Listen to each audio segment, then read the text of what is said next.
All right. I left him.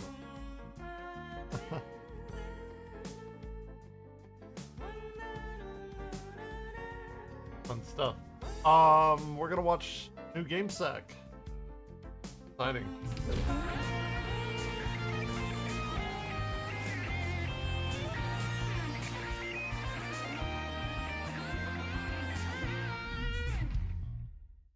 Hello and welcome to GameSack. I always find the differences between the same game on different platforms interesting, so let's dare to compare some of them.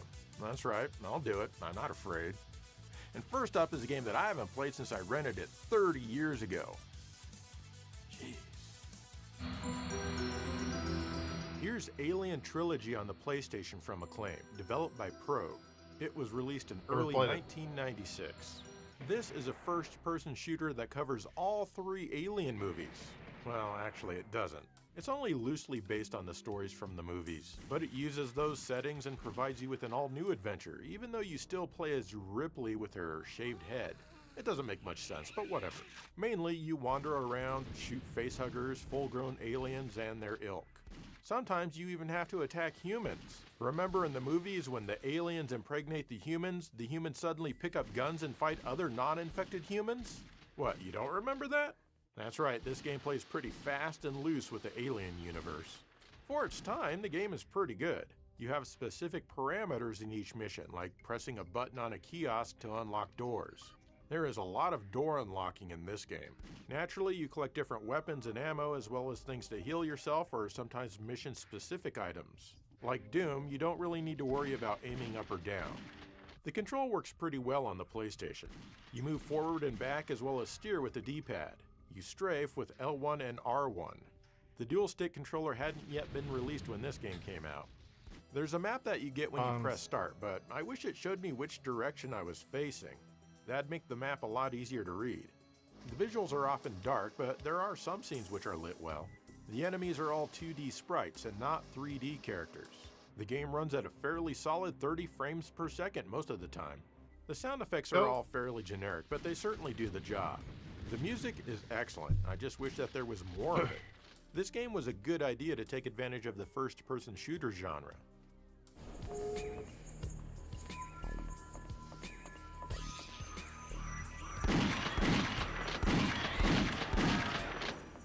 No Doom.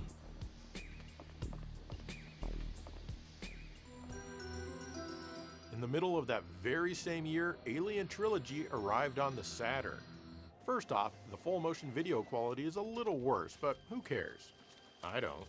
The control feels really good with the Saturn 6-button controller. The gameplay visuals initially look better than those on the PlayStation.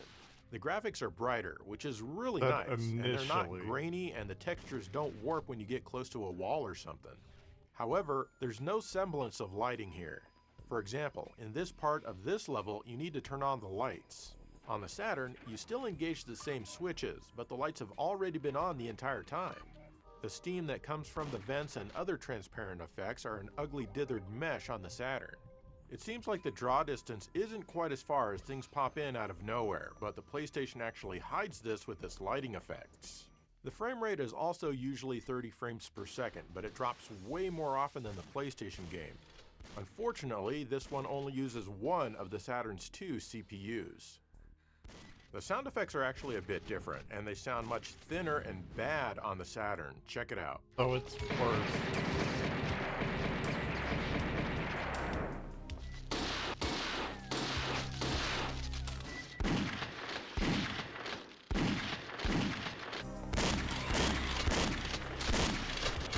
What really sucks is that the game runs in mono on the Saturn, even if you have stereo selected in the options screen. Toggling it to mono makes no difference, so it wasn't a matter of them getting the toggle backwards. The full motion videos are in stereo though. A lot of early third-party Saturn games suffer from this. Unfortunately, the quality of this port isn't surprising when it comes to games that are on both the PlayStation and the Saturn. Yeah, the Saturn came out before the Shadow Drop.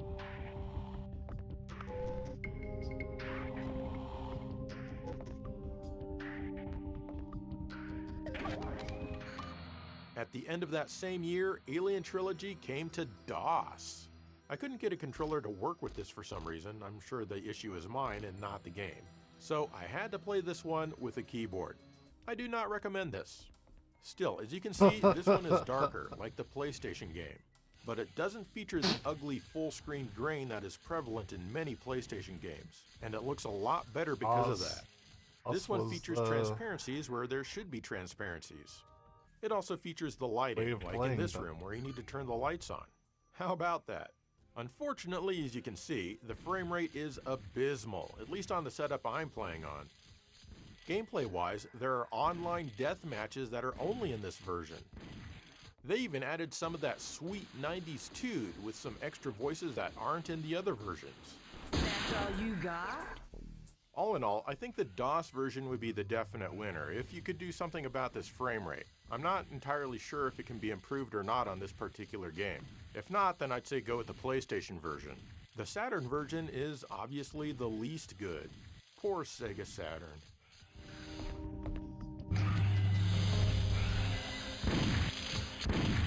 Sega Saturn, did it have any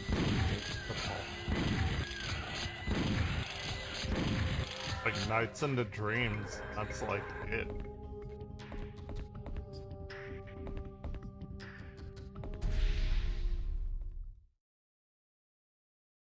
Next up is a game that doesn't get a whole lot of attention, but it's a fun one, especially with 2 players.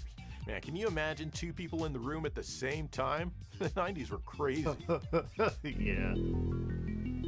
This is Arcus Odyssey on the Genesis from Renovation, developed by Wolf Team. This is an isometric overhead action-adventure maze game. Evil has returned, and you need to stop it. And that's all you need to know. You start out by choosing one of 4 characters, each with their own, characteristics.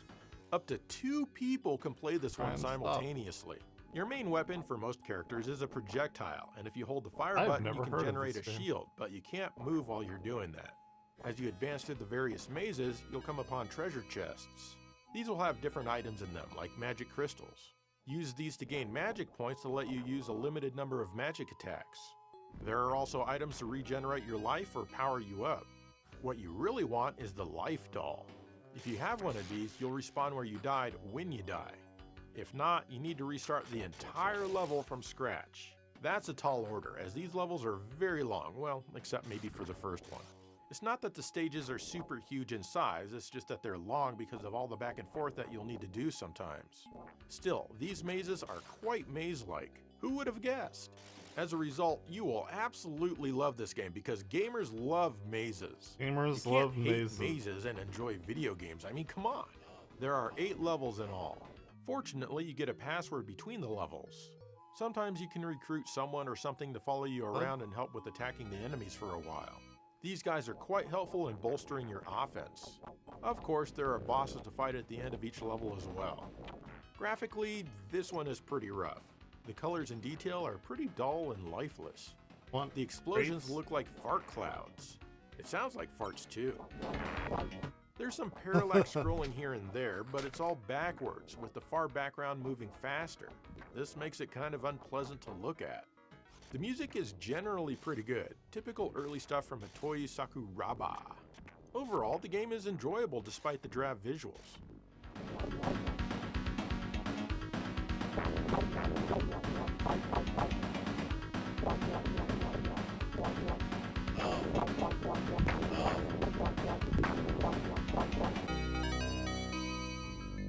Arcus Odyssey arrived that same month for the Sharp X68000 computer, but only in Japan, of course. And it's more or less the same as the Genesis game. Well, except for the things that are different, man. That's what I'm here to tell you about. The game's title zooms out, whereas it zooms in on the Genesis. The character select screen is presented in a much higher resolution here, as are all the other static screens throughout the game. This one has an extra intro that explains the story a little more as you begin your quest, with a bunch of text and high-resolution graphics. What's cool is that it's different for each character. The game itself looks almost exactly the same. They didn't seem to add any more colors. The explosions are still brown. In the Genesis game, there's a bit of transparent shadows on the ground where these dragon heads shoot up from. That's right, transparency on the Genesis. Ryan. Please, be impressed. On the X68000, these are pure black, no transparency.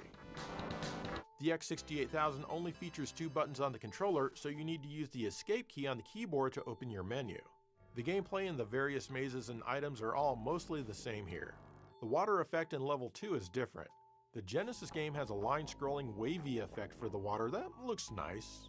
The X68000 doesn't have that, but instead it looks like 2 versions of the same water scrolling in different ways simultaneously, with the top layer being a bit transparent. The ass-backwards parallax scrolling is still in this version. Audio-wise, the X68000 is a little better because the samples are higher quality. Though like all X68000 samples, they do have a high-pass filter on them, so they don't hit as low. The music on the X68000 version takes more advantage of stereo. Otherwise, they're pretty much identical.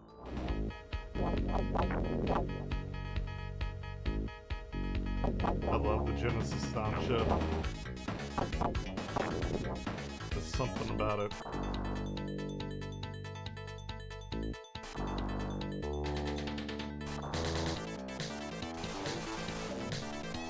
The characters grunt when they get hurt is way better here. It's not a bad version overall, with a few minor improvements.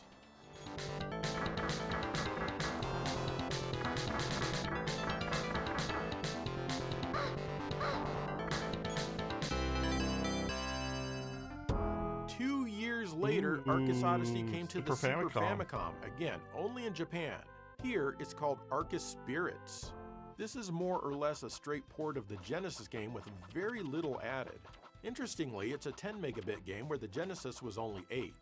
Visually, it's close to the Genesis game. It runs at a lower horizontal resolution, so that means that it's cropped and stretched on the Super NES. It's not at all more colorful, and it still has the ugly brown explosions. The water effect in Stage 2 is the same as the Genesis game. The map between the stages no longer gives you visual representation of where you are in the game, but it will zoom in to the stage where you're at when you press the button. All of the transitions have been changed to the typical Super NES mosaic effect. Weirdly, the title doesn't zoom in or out at all, it just appears. This screen in the intro is flat, where it has some cool warping on the X68000 and even cooler on the Genesis. Interestingly, this one also doesn't have the transparency effect where these snake-like dragon heads pop out like the Genesis version does.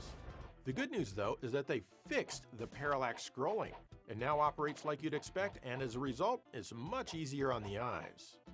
The game still uses a password system, and the passwords for each version of the game are unique. Sound-wise, everything is different as you might imagine. Here is where the biggest changes are. It sounds like something you'd expect from the Super Nintendo, and it's fine.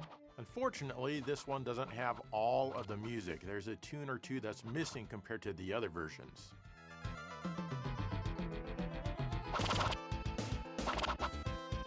The sound effects are sampled, and they're mixed a bit too loudly over the music in my opinion, but hey, at least the fart sounds are gone. The technical quality of the grunt when you get hit is good, but he sounds kinda silly. I really do wish that the developers took more advantage of the Super Famicom, especially since this has more memory and came out so long after the original. All in all, the Sharp X68000 version is the best, but only by a small degree. It has the highest resolution and the best sound effects. Personally, I prefer the FM music over the Super Famicom music. The Super Famicom game is still a good one though. The Genesis game is the easiest, as you can shoot many things that are slightly off screen, and you can't do this on the other 2 games. Any of these games are good if you like action, and of course roaming around in mazes.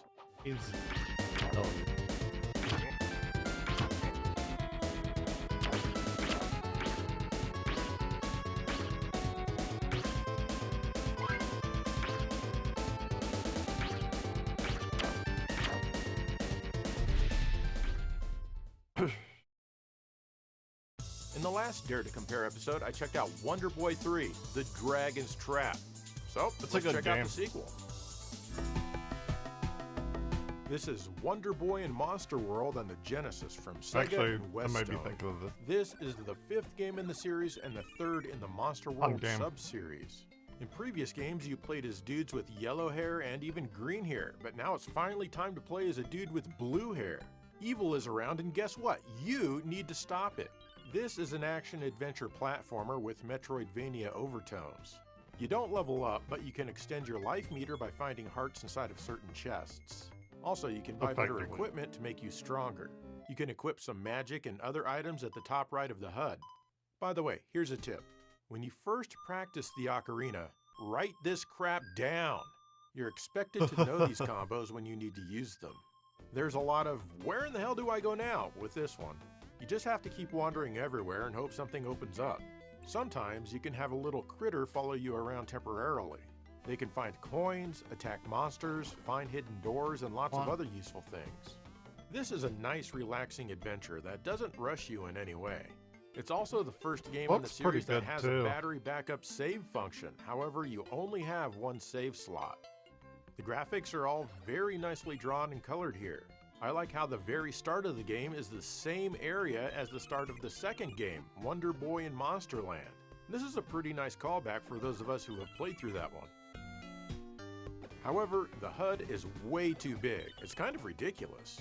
And when you grab money, it gets even bigger for a bit. Honestly though, that's probably my biggest complaint with the game, and you most certainly do get used to it as you play. The sound and music are also good, but nowhere near the quality as we had in the previous game. Still, if you've played through this series, you will hear some familiar tunes here and there. The Brazilian version of this game is identical, but the characters were modified and licensed from a comic called Turma da Monica, or Monica's Gang, and you now play as Monica. They really like to do this with the Wonder Boy games down there. This is a great game that I recommend to everyone. You really can't go wrong with this title. It's a very fun game.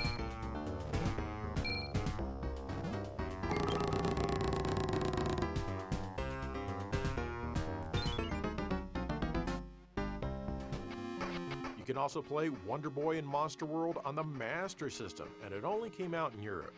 A lot was cut out from this one as it's only a 4 megabit game, whereas the Genesis one is 6 megs. It can sometimes feel like less memory than that as you play through it. The first thing that you're going to notice is how short your attack reach is.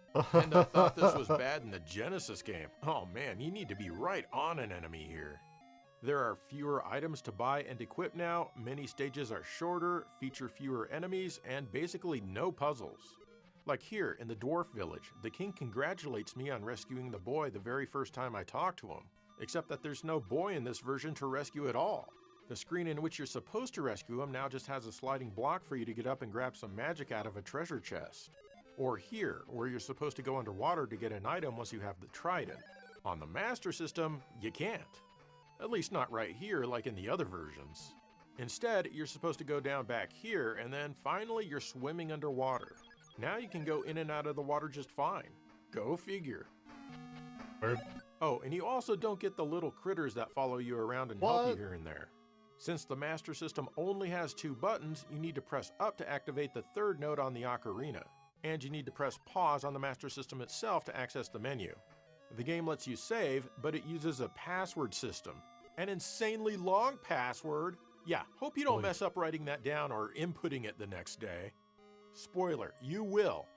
There is a fan hack out there that restores the battery save, thankfully. This version also features a good amount of slowdown at times. The worst thing about this one are some of the sadistic jumps. Sometimes it's hard to get where you want to go because you just don't fit. Or here, where you need to be past the edge of the platform to actually make it. Who doesn't love this? Oh, and if you fall off at the very last ledge, well, guess who's gonna backtrack all the way while their life drains? That's right, you. The visuals are generally pretty good for the Master System, but of course all of the parallax scrolling is gone. But hey, at least the HUD is a reasonable size now. Of course, the smaller HUD means that you no longer see the enemy's life bars. However, it does not like when the screen scrolls vertically for some reason, and it disappears when that happens. It flashing on and off can even get a bit annoying sometimes. Just maybe if the Master System had some MMC3 technology inside the cartridge, it could work properly.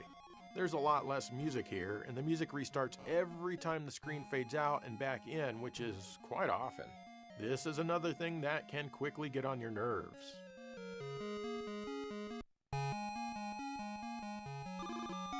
I still say that it's a good game all around though.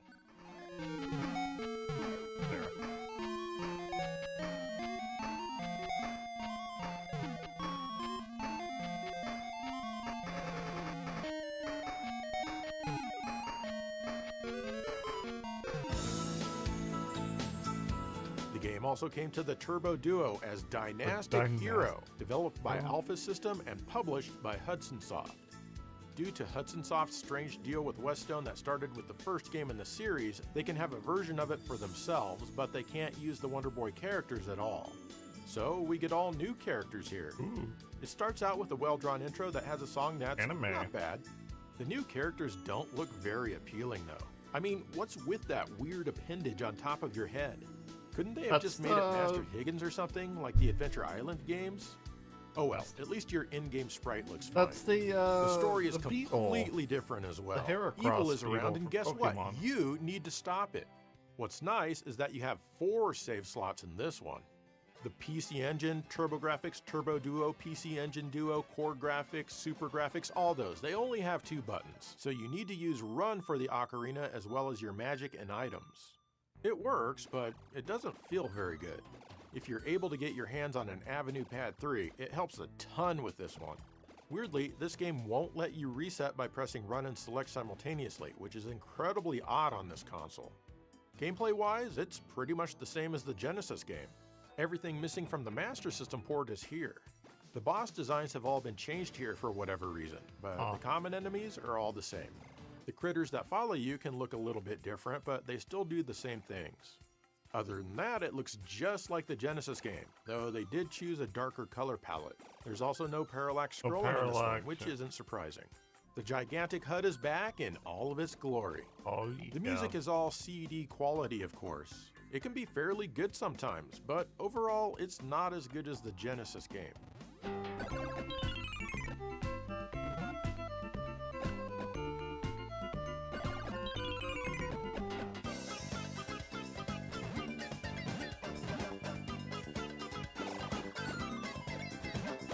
This is only the second time where Hudson Soft copied a Wonder Boy game where they came up with their own original music.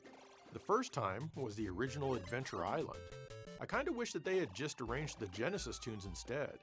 All in all, I'm gonna have to give the Genesis game the win here. Sure, it doesn't have as many save slots, but that's really its biggest flaw compared to the other 2. It's also a hell of a lot cheaper than the English Turbo Duo version, which can go for over $100. Like thousands and thousands of dollars over 100. It's just not worth it. It's also not really worth playing the Master System game unless you're curious. But again, I highly recommend the Genesis game. They also did a remake on, I believe, how I played it.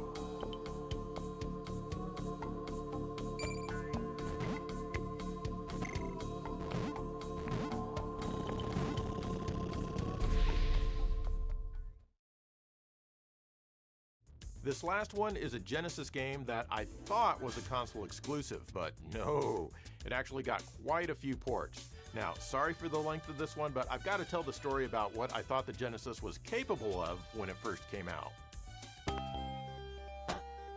A few of you say that you're tired of me talking about Space Harrier, which I've done a few times. But what about its exciting sequel, Space Harrier 2? I've featured this one a lot less. It was a launch game for the Mega Drive in Japan and for the Genesis in the US. Oh, yeah. Of course, I was a huge fan of the original game in the arcade and on the Master System, so I was really looking forward to this. But the pictures of it that I saw in magazines kinda disappointed me.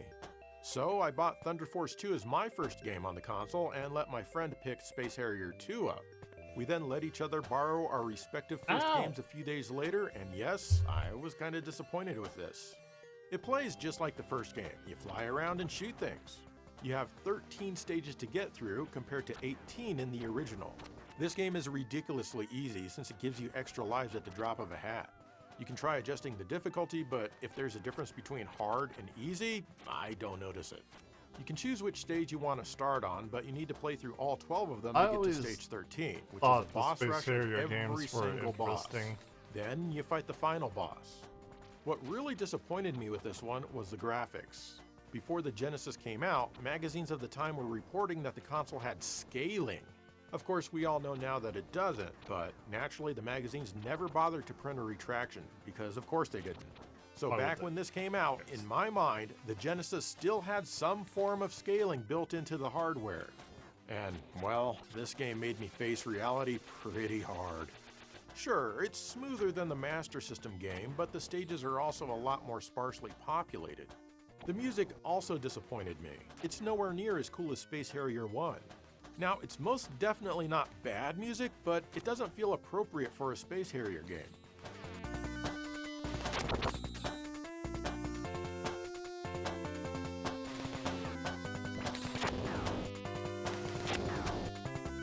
The technical quality of the voices did impress me though, but there are only a couple of them. Here they are. Get ready. When you beat the game, you get an epilogue that is the absolute Is truth. it just the two? You feel an unbearable emptiness The instead of the scream and usual the get satisfaction. I think the team making this one did too, as they were working with hardware that they didn't understand for the first time, and probably couldn't make the game that they truly envisioned. Over time, I did grow to appreciate this game more for what it is, but I can't really recommend it. Ooh, we're gonna get slammed soon. About an hour.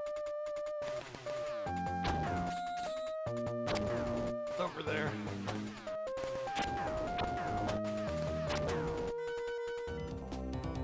Unbeknownst to me until very recently, Ooh, Space look at that Harrier man's 2 came ass. to the Amiga. Holy shit. This was developed by Tech That's and some published by Grand pound Slam, buns. whoever these companies are.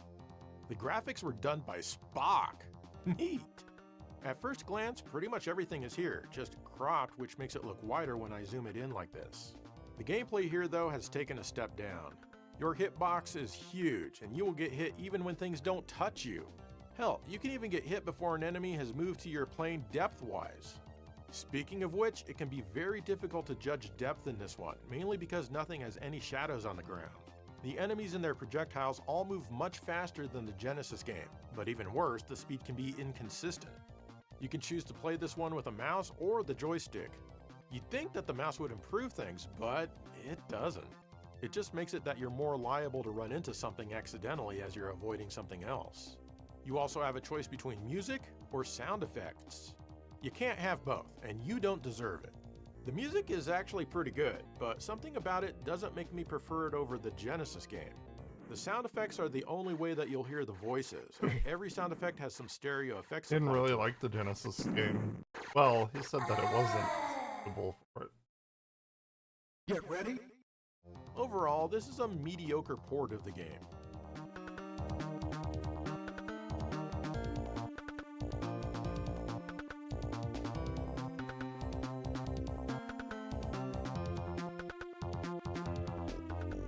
It's not very good. It also came to the Atari ST, done by the same people.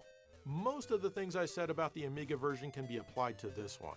Except here, you get to hear both the music and the sound effects simultaneously, thanks to the extreme power that is offered by the glorious Atari ST platform, which is light years ahead of the Amiga.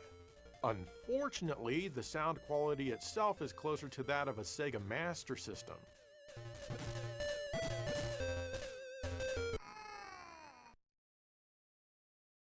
Get ready.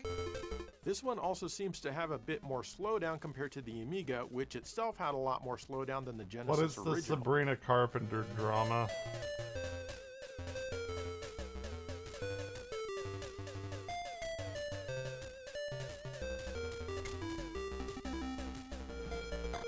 Then there was a version for the Amstrad CPC.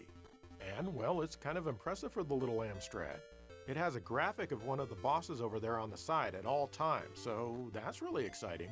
The game graphics are generally kind of chunky, and the animation is worse than the 16-bit versions, but, like I said, kind of impressive given the 8-bit specs. The stages that have ceilings do not have them in the 8-bit versions like this one. The music sounds similar to the Atari ST version, fairly primitive. Unfortunately, you don't get the entire song, and it loops quickly. There are no sound effects. Even if you turn off the music, there are no sound effects. Overall, it's fairly decent for the platform, I suppose.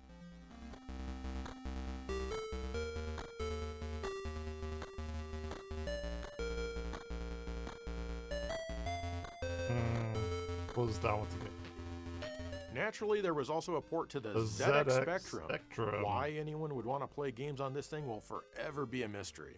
At least, games like this. The absolutely bizarre way that this thing deals with its Crazy. colors makes it difficult to see anything at all on the ground, and the developers made zero That's effort to insane. address this limitation of the platform. The music is identical to the Amstrad version, but here you get sound effects with your music, limited as they are. Hell, you even get the voice. Hey! Get ready. This version is impressive on a technical level for the thing, but there's no reason to play this.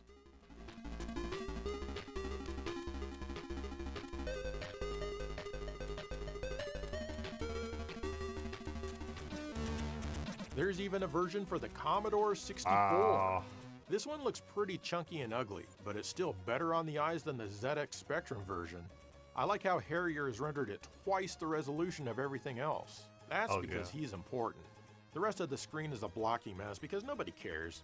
The checkerboard floor is gone. The Commodore 64 is only powerful enough for horizontal stripes that move really fast. In fact, everything here moves at warp speed. It's difficult to hit anything, so you just kind of have to move around and try not to die. There's not much else to do as far as actually playing is concerned. The music in this one is actually kind of nice, since the Commodore 64 has the SID chip, and that has that pleasant, buzzy type of noise. There's no way to get sound effects from what I tried, but the option seems to be there even though I couldn't change it. I don't recommend this one, well, except maybe for the music.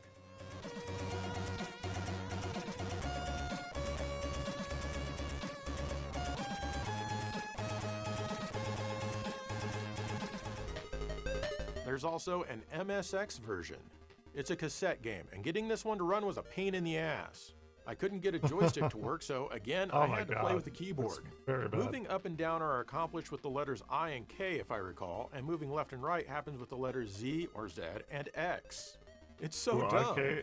It looks and sounds just like the ZX Spectrum game, except that it doesn't have the voices. This is, by far, the worst version of the game.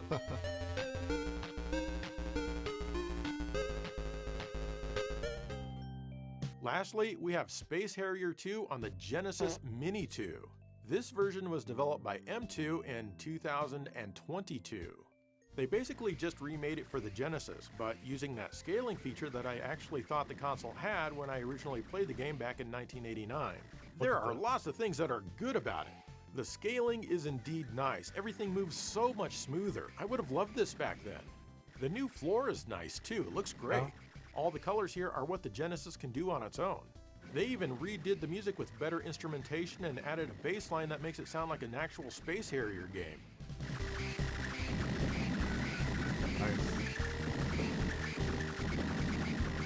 And yes, this is using the normal features of the Genesis sound chip. The game runs a bit faster, which makes it slightly more challenging. But man oh man, this game has tons of flicker. An absolutely unreasonable amount of flicker. There's a hidden setting in the option screen to reduce the flicker a little or a little more. It does help, but honestly, not very much at all. I'm playing this with the maximum amount of flicker reduction, and there are still things that I run into because I can't see them because they're flickered out of existence. This is unacceptable.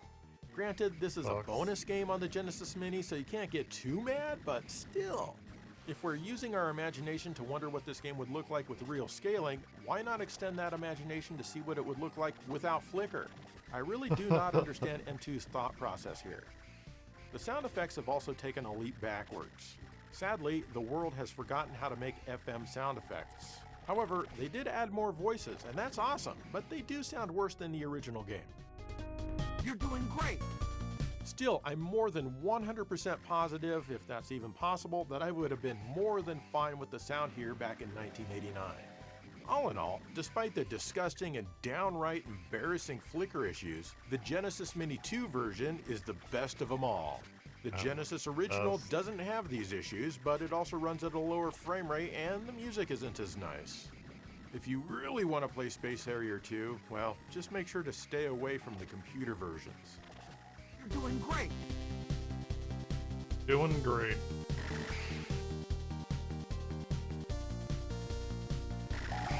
What is it doing there?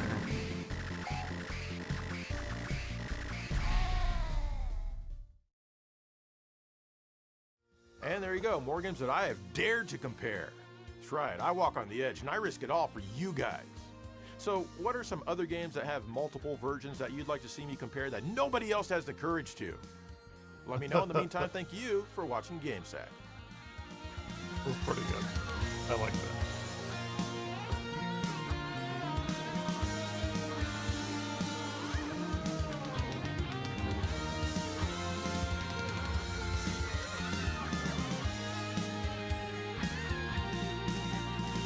Doom at Doomsgate. What?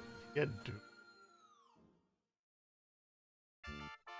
In every industry, there's horrible people that rub everyone the wrong way.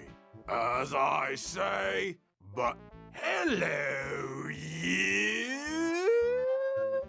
I'm Guru Harry, and I welcome you to Witch Hunt.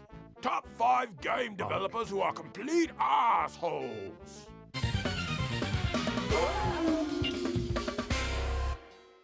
David Parry was lead development on many fan favorites, like Aladdin and Earthworm Jim. But did you know that the slave-driving pompous ass demands that his employees fix bugs before the game is released? Even going so far to demand that they work overtime, keeping them from their families. What a horrible human being if I ever smelt one! Major Nelson. I'm not sure what branch of military that Major Nelson is a major in, but did you know that he does not even rinse his hands for 2 full seconds after using the loo? He will then proceed to shake your hand, thereby infecting his fecal repugnance right onto you! Major Nelson? More like Major Asshole!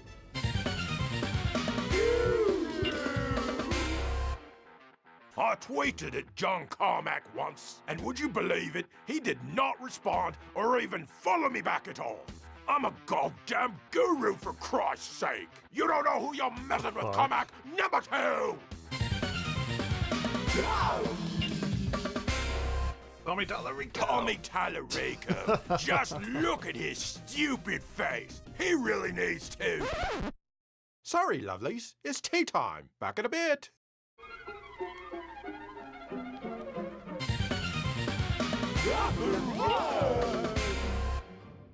As if there could be any other choice but Peter Molyneux. I don't even remember why I hate him anymore. Funny that. But I do He hate overpromises. him. I hope he suffers and never gets to have afternoon tea ever again. That's how much I hate him. Well, that's it. Goodbye, What you. the fuck? What was that? I know. What the fuck? Oh my god.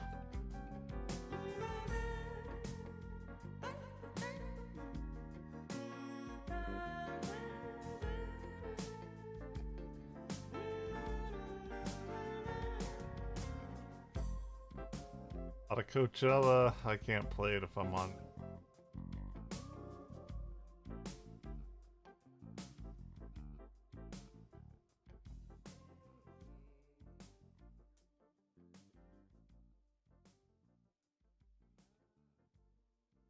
Hey, what is What's Rob going doing? on, guys? This is Rob, and I need to take a mental health break from YouTube. With all this, Fair enough. I'm not going to speak on it anymore. But with all this craziness going on, it's really just kind of trashed my mental health. Now, I will specify, I'm not quitting. I love what I do, right? There's not in a million years. Well, a time will come when I will leave, right? But today is not that day. But, you know, this all kind of spun out of the live stream yesterday. Because once I was done with that live stream, I'll be honest with you guys, I had this sickening feeling in the pit of my stomach, right? Because what I knew was that people don't come here for all that drama. And when I say here, yes, I'm talking about my channel, but I'm also talking about this YouTube comic book space. One of the things that I've always loved about this space, and one of the things that I still love about this space, is that it felt like one of the last holdouts against all the craziness that's happening out there, right? I mean, you guys are very much aware of this, right? You go onto the internet and it feels like the entirety of the internet is caught up in this perpetual and permanent culture war with no end in sight, some of which is valid and some of which is not. And in the real world, it feels worse. Like, I know for a fact, some of you guys watching this video right now are struggling financially. You don't know how you're going to put food on the table. You don't know how you're going to pay your bills. Maybe you're overdrawn on your bank account. Your paycheck will come in. It'll satisfy that overdrawn amount and give you just a little bit of money left over. But as soon as the bills come due, you're right back in the hole again. I know a lot of you guys feel overworked and you feel underpaid. I know a lot of you guys come from toxic home lives. A lot of you guys are bullied in school. For any number of reasons, you guys somehow stumbled across this comic book YouTube space and found it as a kind of safe space from everything going on out there in the world. And I always loved that, right? People ask me all the time, right? They say, you know, and they ask me in DMs, everything like that, but they always ask, why don't you cover character stories anymore or character lore videos anymore? Right? Like, you used to do that. I mean, that's how we blew up on Comics Explained, was like teaching people about the history of characters and teams. Honestly, the biggest reason for that is because once I started covering stories, the conversations with you guys started to shift. They started to move away from, oh my God, I loved your video on Scarlet Witch, because I never knew that much about her character. And it turned into, I love your videos because they got me out of a really dark place. And I love that. I love the feeling that I get when you say that. And I love the fact that I can give you that feeling.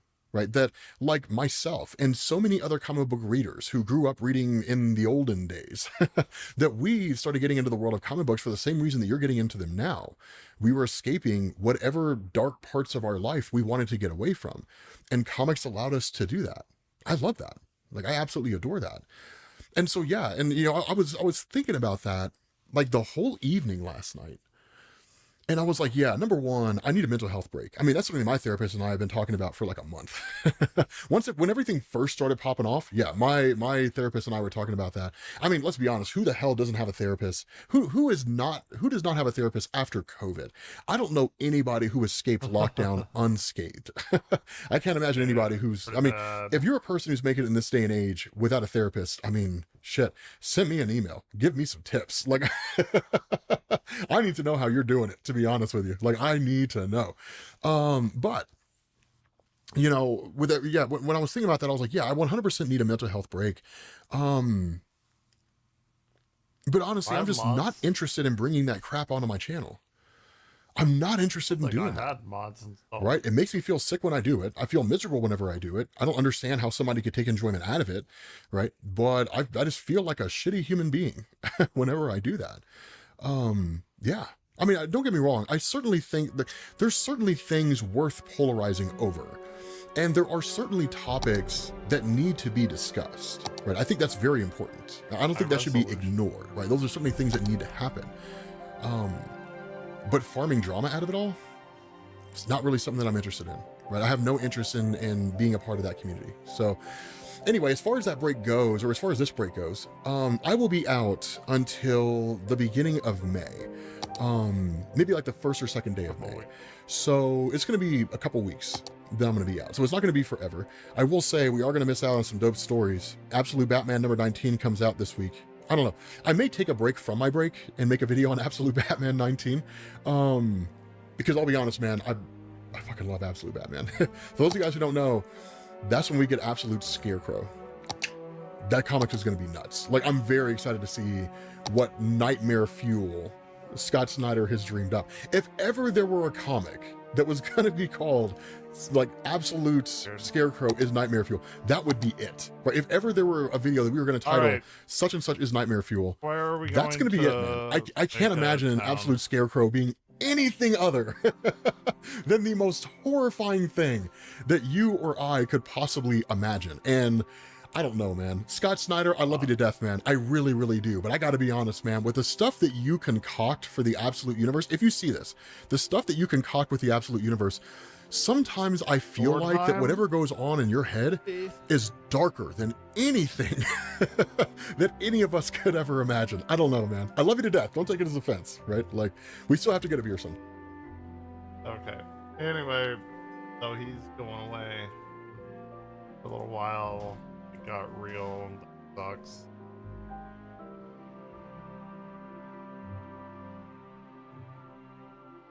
That sucks for him.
I wonder how Hightail's doing.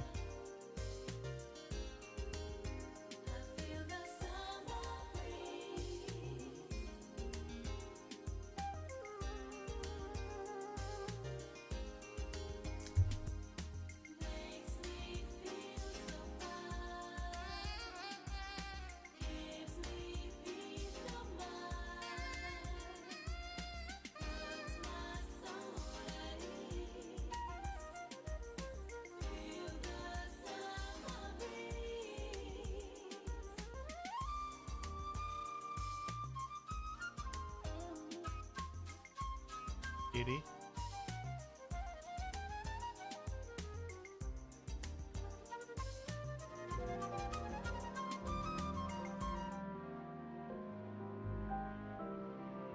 And what?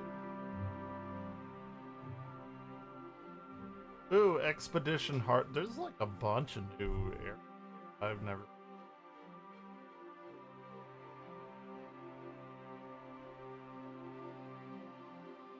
The sound.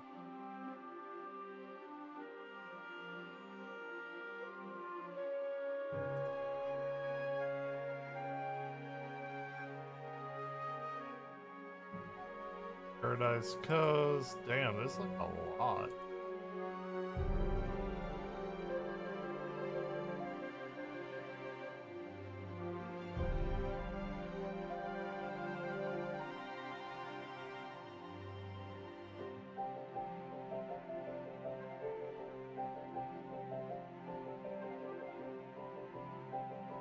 The island.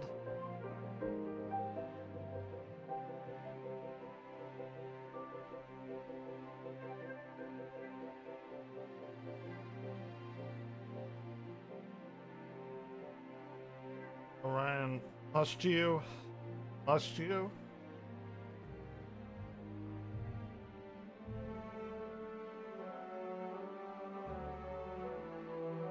Like the.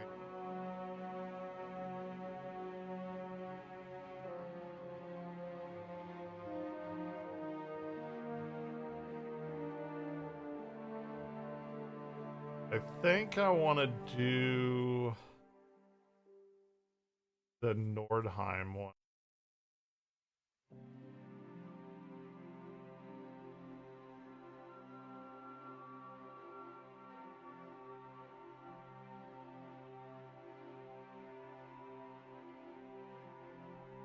The city name is going to be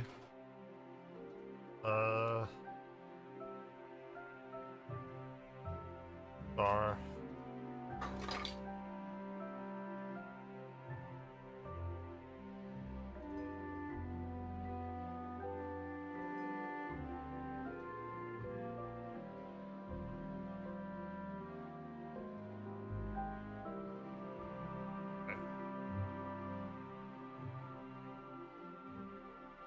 Start.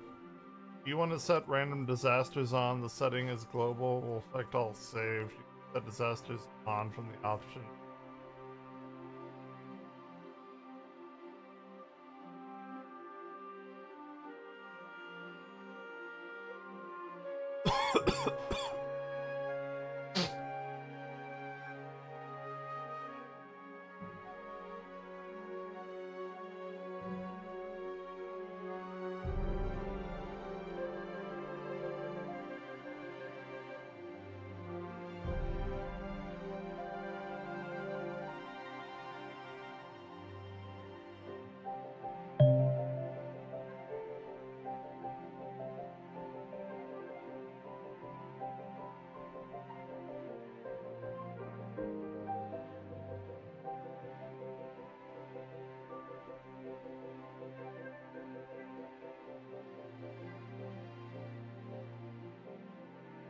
Game crashed. Why the fuck did the game crash?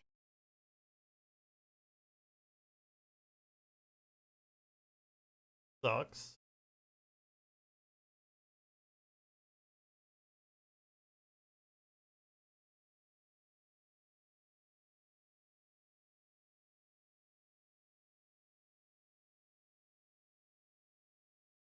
Ew. Sure. Okay.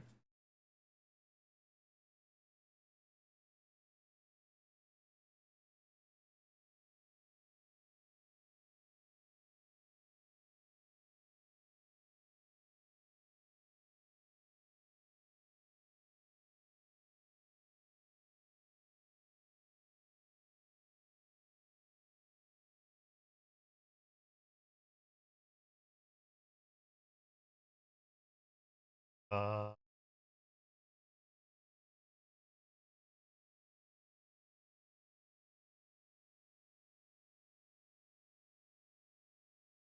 Weird. I don't know.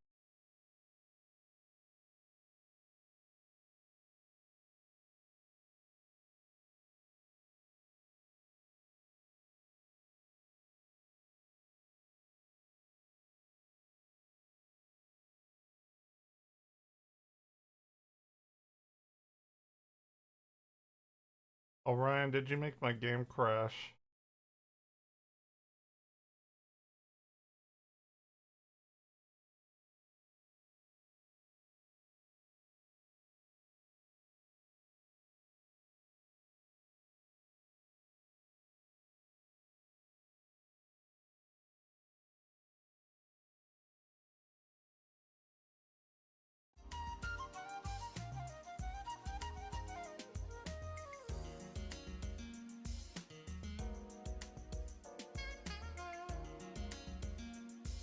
Damn, this thing fucked everything.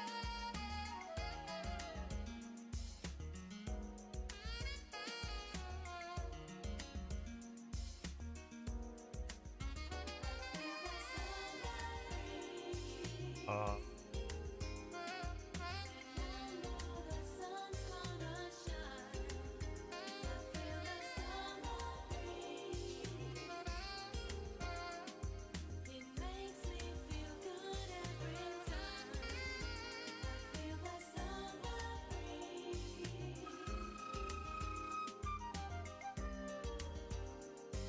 I am so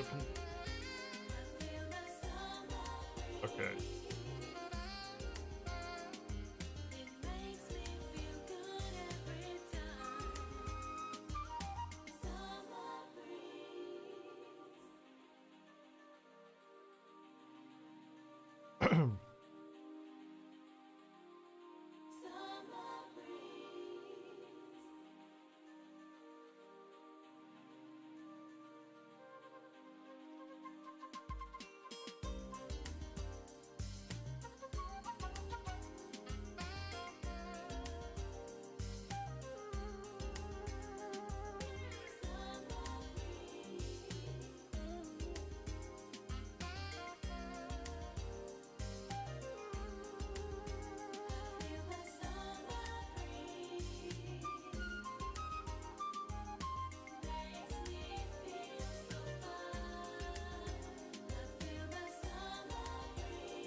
may have to start my.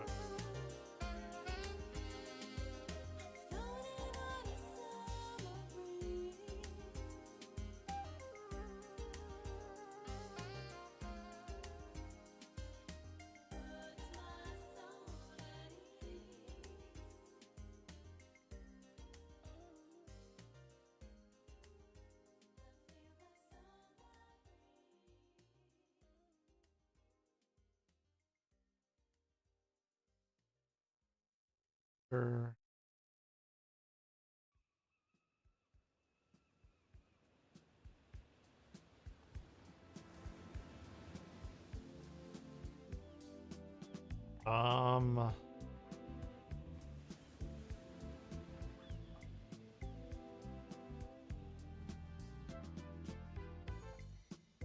There is nothing like a warm summer's day. The sun is shining and a soft wind serenades.